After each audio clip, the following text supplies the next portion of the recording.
Now a legislation is brought under the name and style of Special Component Plan and Tribal Subplan Act. That act was brought in order to see that the allocation made under the Special Component Plan and Tribal Subplan is utilized for the advancement of scheduled caste and scheduled tribes. That was the purpose. In fact, there was no necessity to bring such an act itself. Already there is a budget allocation. It's a plan scheme. It's a scheme under annual budget. It's a scheme under 5-year plan. So that scheme, the allotment under that scheme is sanctioned by the assembly. There is a legislative assembly sanction to that. So the only thing is to be seen that the plan allocation each year, we shall see that is spent for the welfare of the scheduled castes and scheduled tribes under various schemes. Whether the allocation is according to the budget and the allocation is really spent on the same thing is to be seen. Since the allocation is not properly done and whatever amounts allocated or diverted, not spent specifically and exclusively on scheduled castes and scheduled tribes, so there was an agitation. This agitation was started 10-12 years back by the Republican Party of India, and we are demanding that there shall be an allocation, budgetary allocation according to the population, number one. Number two is whatever allocated under this scheme shall be spent only on the schemes meant for scheduled castes and scheduled tribes, and there shall be no diversion and there should be lapse of the funds. This agitation went on. Several organizations also took up the cause, and there was a great demand for the actual realization of these schemes. So now the state government has appointed a subcommittee headed by the Deputy Chief Minister, and the Deputy Chief Minister along with his ministers went round the state. For what purpose?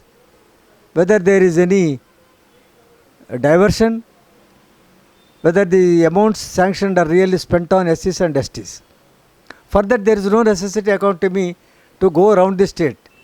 If you just see the plan allocation, if you just see how these amounts allocated are spent, records are there, both eligible, but they have gone there, toured the entire state for 6 months or 7 months or 1 year, and now they thought there shall be a legislation to see that this funds are allocated and spent, and that act is there. In that act, of course I said, that act is reduced to an inferior level. The schemes earlier were under plan budget, sanctioned by the assembly. There is more responsibility. Now it is under an act. Act can be violated. The solemn declaration of the assembly cannot be violated, but act can be violated. So under this act, there is no mention of diversion of the funds. The melody of this scheme is diversion. All the schemes each year which are being meant for scheduled castes and scheduled tribes are being diverted to different purposes. For the purpose of cleaning this Musi river, cleaning the Hussain Sagar, for laying outer ring road, for laying Asian Games, for laying Commonwealth Games, some such things. These amounts are spent.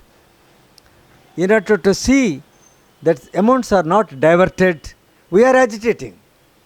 Now there is an act. There is no provision for this diversion. What is diversion? Suppose there is a diversion, who is held to be responsible? If such person is held responsible, what is the punishment? There is no offence, there is no punishment. Then what is the use of such act? If you legislate a particular thing, you must name what is the offence, what is the evil you are going to curb it, what is the evil practices you are going to curb it. There is a Dowry Prohibition Act. Why that act is being brought in order to see that there shall be no dowries, in order to see that if a person has demanded a dowry, he shall be punished. So there shall be an offence and there shall be punishment. Both things are not there in this act. Even if the funds are diverted, there is no offence and there is no punishment. So absolutely there is no use of that law. If there is any statute, this statute must have some teeth to bite. There are no teeth to bite. So it is just like a scheme. Strangely, when the act is approved by the Legislative Assembly and this Legislative Council, the very next day, 9 crores were diverted. The solemn understanding, at least given by under the act, is to see that there shall be no diversion of funds. But the very next day, 9 crores are diverted from the SC/ST funds. For what purpose?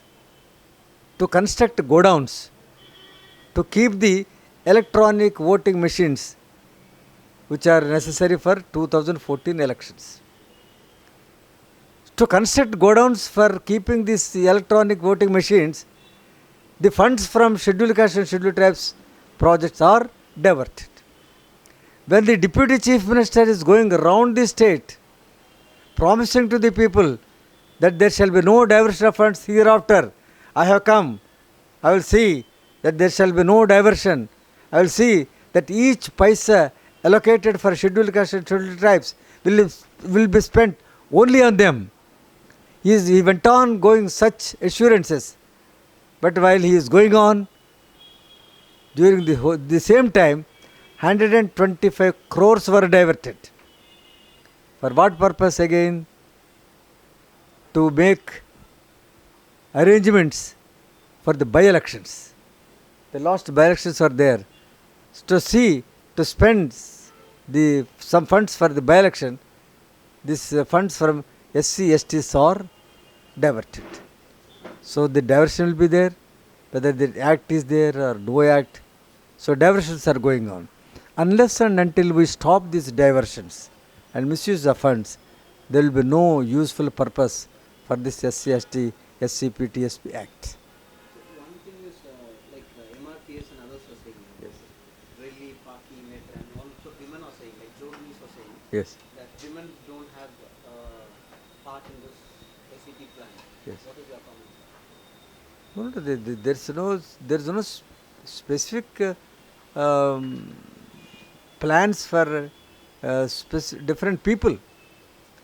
See, this SCP, out of the annual budget, 15% will be allocated for scheduled castes. What the government shall do is, you must draw certain plans to better the situation of these scavengers, to better the situation of these cobblers, the shoemakers, this and that. See, yes.